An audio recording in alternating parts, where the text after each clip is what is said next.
Hi, welcome to Challenge JP Excel courses. My name is Jacek and today I'll be taking you through the basics of Excel.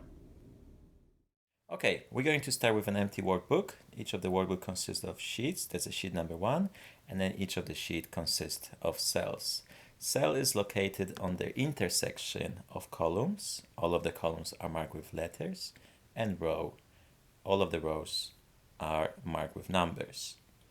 I'm going to input my first value into the cell. It's going to be a text, number 1, then hit enter, and then next to it number 2, enter, and then I'm going to put two random values, 3 and 7. Then I'm going to add header total, and what I want to do, I want to perform a calculation here. So I want to multiply those two numbers by each other.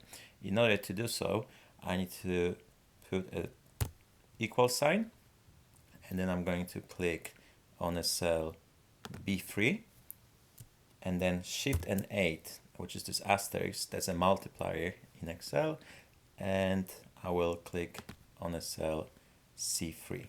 Okay, left click, and then enter. That returns 21, which is 3 multiplied by 7. If I change this number to 2, it will automatically update the output of the calculation, so it's 14. That's one of the fundamental things about Excel, is that all the inputs will drive our calculation in here. Okay, let's do it again. So I'm going to insert 5 and 2, again an equal sign, left click on the cell B4, then multiply it, so again Shift and 8, that's the asterisk for multiplying. If I want to divide, I would use /.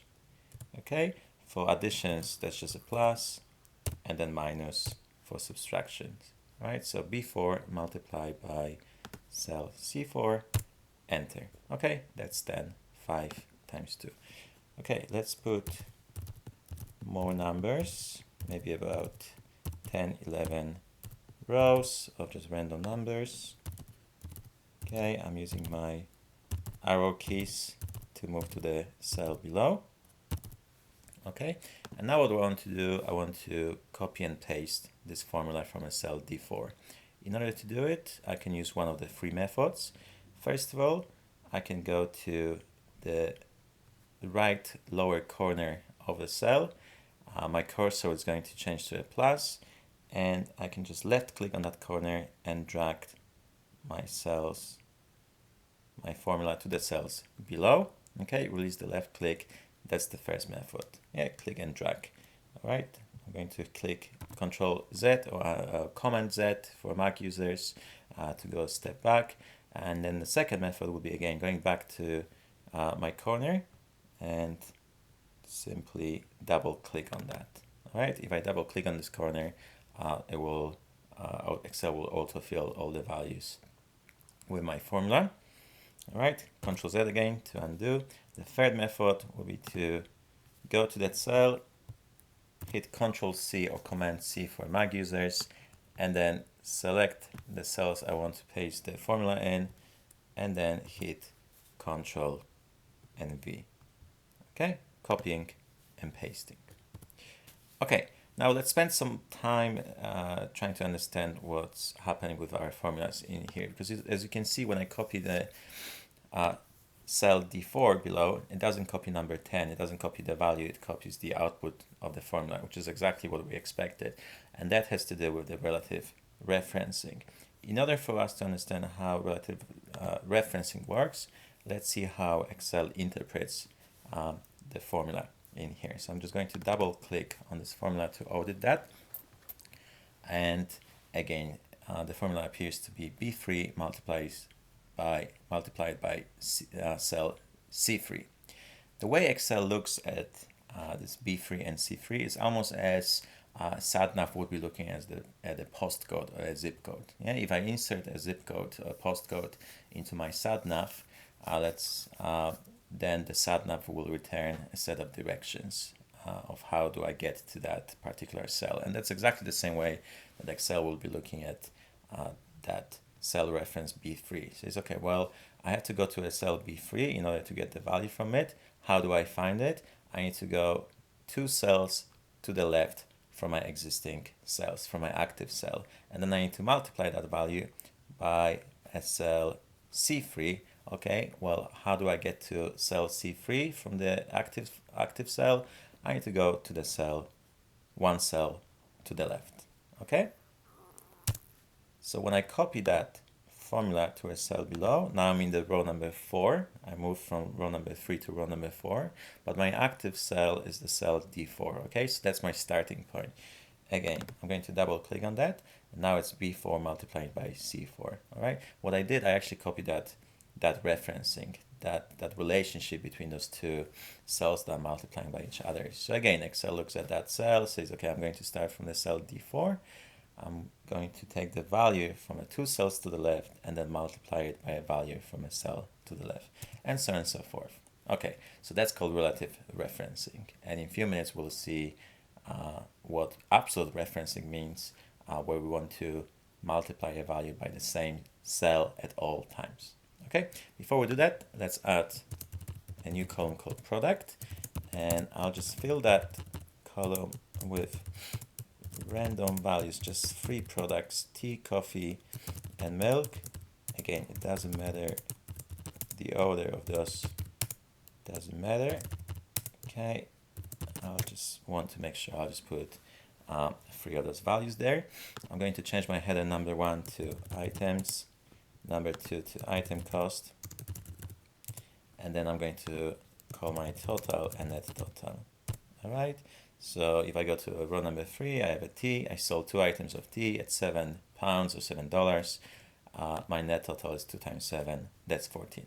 Okay, now that's a net total. So what I want to do, I want to add a sales tax or a VAT on top of that.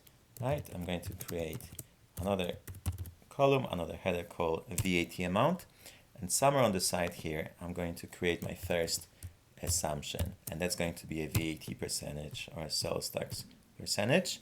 And next to that text, I'll just insert 20%. That's the tax that I'm going to apply to my net total. In order to do it, the calculation I want to perform again would be multiplying net total by 20%. So I'll start with an equal sign, left click on the cell D3 that holds my net total value, and then multiply it, asterisk, shift and 8, multiply it by the cell I2. Cell I2 is the one that holds that 20%, my VAT amount, my VAT percentage.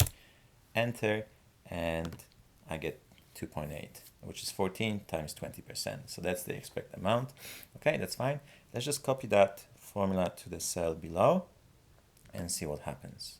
Okay, so now the cell returns 0, and that's not the expected value. What I would expect from multiplying 10 times 20%, it would be 2. Okay, so let's see exactly what's happening in here. If I just double click on that, you see it takes the value D4, which is fine, but then it tries to multiply it by cell I3, and we want it to be multiplied by cell I2, right?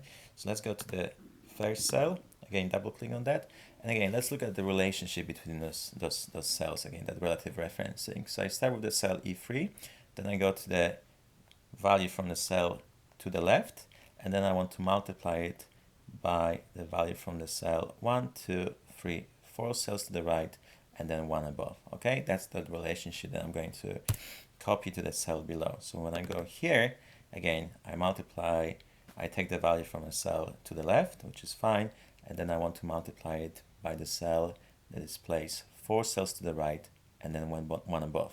Okay, and that cell is empty, it's a 0, that's why I have a 0 as my outcome. All right, so we need to find a way to, in a way, lock or fix that cell I2. Okay, I don't want that relative reference to hold for that cell I2. In order to do it, I'm going to go back to my cell E3, double click on that, and then in my cell reference I2, I will insert $2 signs, $1 sign in front of the letter and $1 sign in front of the number. Okay, that way we are going to fix or lock that cell reference for the VAT percentage, and then if I copy and paste this formula below, you see now the formula works. So for example, if I go here, right, let's look at the formula. We can also look at the formula here on the formula bar. the calculation takes value from the cell D6, a cell to the left, no dollar sign, so it's going to use that relative referencing, but it multiplies it by a value from a cell I2. How does it know that? It always has to multiply by the value from the cell I2. Well, it knows that because I put those dollar signs, okay? And that's called absolute referencing. So actually this part of equation, that's relative referencing, and this one applies absolute referencing. Okay, luckily there's a nice shortcut for putting those dollar signs, so we don't have to go to that formula and do it ourselves, edit it ourselves. Again, if I start with an equal sign, first of all I click on the cell D3, multiply that asterisk times I2, and after I've clicked on the cell that I want to fix, I just have to hit F4 for PC users, or Command and T for Mac users. And you see after I've clicked on this function for F4, those two dollar signs will appear. Okay, it did it for us. It's a nice little shortcut in here. Okay, now let's just add another column called gross total, and then for the gross total I want to add net total and the VAT amount, so equal D3 plus E3, enter, and then I can go back to that cell F3 and just drag it all the way to the last column, on the last row. I can also double click on that, or Control C and Control V, or Command C and Command V. One of the options would work. Okay, and that kind of completes our first small data set. Now what we want to do with that data set, I want to create a small summary. So summary below, maybe with one empty row between the data set and the table. I'm going to insert summary, header, then a net total, VAT amount, and a gross total. And then I will make that cell total. What I want to do with my net total here on the cell D17, I want that cell to return the sum of all my net total values. And in order to do it, I will use our first formula. If I want to start a formula, I will always start with an equal sign, so the same way as we did any of the mathematical calculation, okay, before. So start with an equal sign, and then just type in the name of the formula, and then open bracket, okay? There are hundreds of formulas in Excel, but they always start in the same way. We'll always start with an equal sign. That's again an indication to Excel, all right, well, I'm going to now compute something. Then I'll type in the name of the formula, and then I need to open the bracket to indicate the beginning of the formula, okay? And for the sine formula, after I open the bracket, I just have to drag, select all the cells, all the values that I want to sum together, okay? And by clicking on the first cell, then dragging the selection to the last row, I've created a range, okay? So if you look at that formula in here, it says D3 column D14. That column indicates that this is a range that starts in the cell D3 and then ends in the cell D14, close bracket, enter, okay? And that's 269. Again, for the VAT amount, equal SUM, open bracket, sum, open bracket, and then I can just select the cells that I want to add up together, close the bracket, and enter, okay? Again, if I double click on that cell, you can see that that selects the, it sums up all this range. And actually, because I'm staying in the same row, I can just drag that cell to the right. So left click and copy and paste it to the right, because it's a relative referencing. The relative referencing applies to cells, but it also applies to ranges. So I'm just changing my reference from a column E, yeah, from a cell, from all the values between the row 3 and 14 in the column E, to the same values on the same rows, but in the column F. Okay, that completes our data set with our assumption here. So if I change that now, VAT percentage to 18%, you see that's linked to all the calculation to the VAT amount.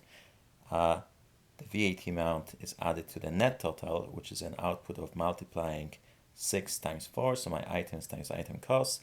That adds to a gross total, and then that flows to my summary table by using the sum functions. Well, I hope you enjoyed this crash course. If you have any questions or if you are interested in taking individual one-to-one Excel courses, please go to www.challengejp.com or simply email me at contact@challengejp.com. Thank you very much for your visit.